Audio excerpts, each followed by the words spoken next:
Mr. Rásmουσεν, welcome. Thank you. You told me that this metro will be the best metro in the world. Yes, Why?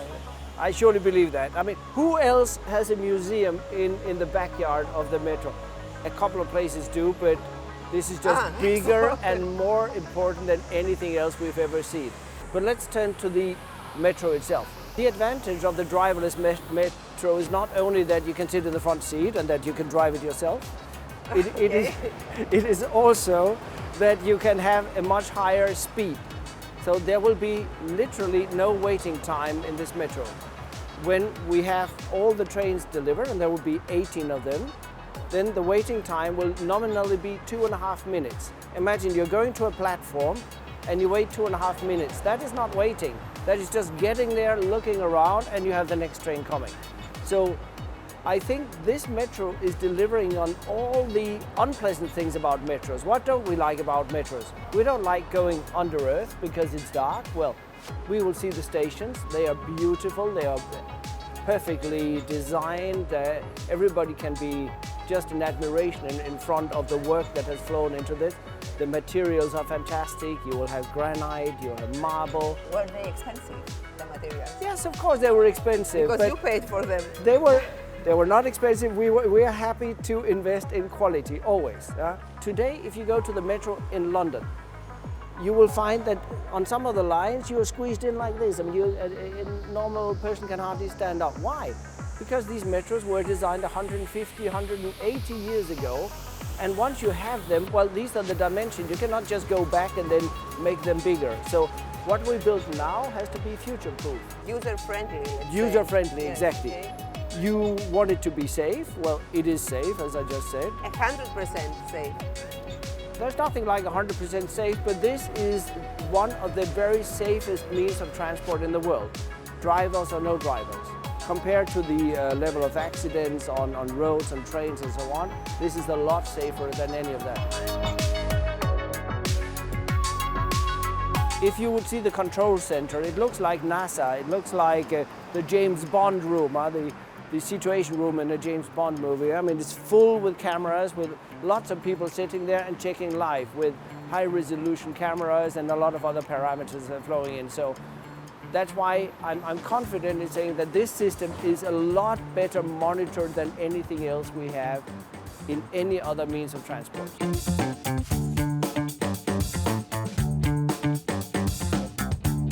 How did the Greek government and the ministry persuade you to fund the metro? Well, this one was very easy. Why did you fund the metro? No, this project simply ticks all the boxes. You know that our overall priorities is to be green. We are I would say Europe is a very responsible continent. Yes. We have understood that we have polluted our surroundings. We have destroyed a lot of the beauty and the quality we had in nature. And now is the time to give back and to go back. And this is one of the steps. The advantage of a metro is that, first of all, it reduces air pollution. You need to realize that Thessaloniki exceeds the legal limit for suspended particles, for air pollution, more than 200 days a year. So once we have the metro up and running, we count that between 50 and 60,000 cars less will go through the center. This is not a miracle, but it is a big change, and it will provide cleaner air and more calm to a city that badly needs it. And when we then start expanding from the metro is the backbone, the most expensive backbone. We will come with electric buses.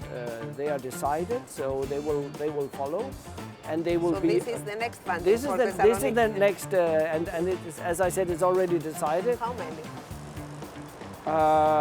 How much? I mean, we're talking between 50 and 100 million euro that are allocated for this. So it should give us, depending on the prices, I hope the prices of electric buses go down. It should give us way over 100 electric buses. The shape of Thessaloniki is on the bay. It's a linear city, and we have a linear metro, so it fulfills the strongest need to start with. And the challenge is to extend it with further stations. One day we will reach the airport.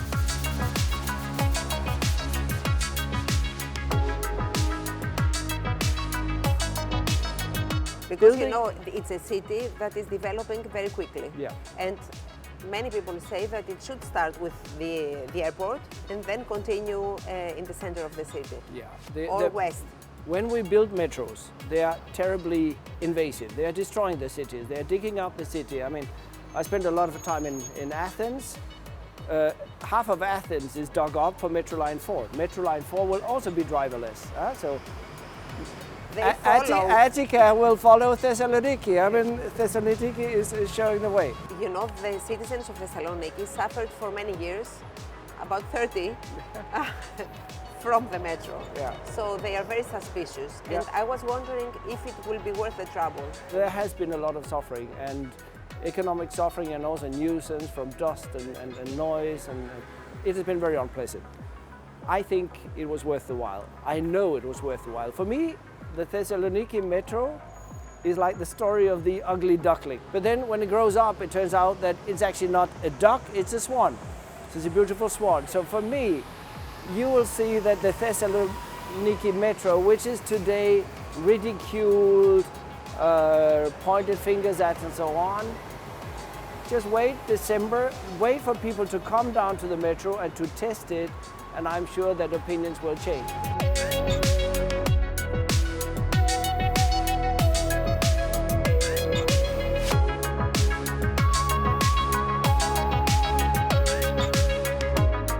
What would the ancient Greeks say about our metro?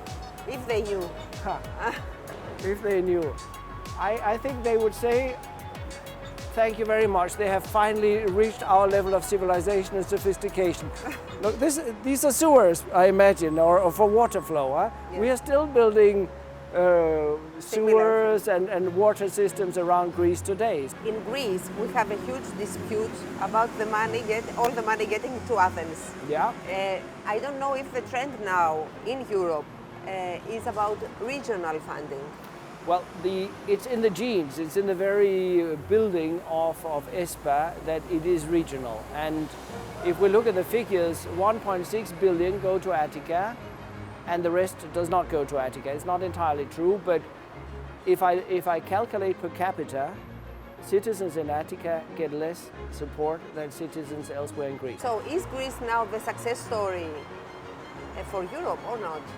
Absolutely. I mean, I think that concerning ESPA, we are achieving results. This is an amazing result, but I think ESPA has helped to modernize Greece in a significant way. The motorways, the water systems, the waste systems, the Nea Paralia here. I mean, that was the last element that transformed Thessaloniki. I mean, there's a before and after. And in all these things, you will find an ESPA support, as it should be. We are investing in Greece so that Greece can grow by its own means. And this is what we see today. We have growth in Greece. Other countries are struggling a little bit more. Part of that growth is possible because we have this continuous injection of EU funds.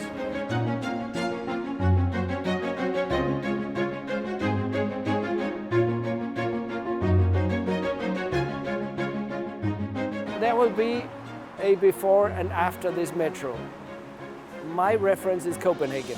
I have known Copenhagen before the metro and after the metro, and it is a totally different place.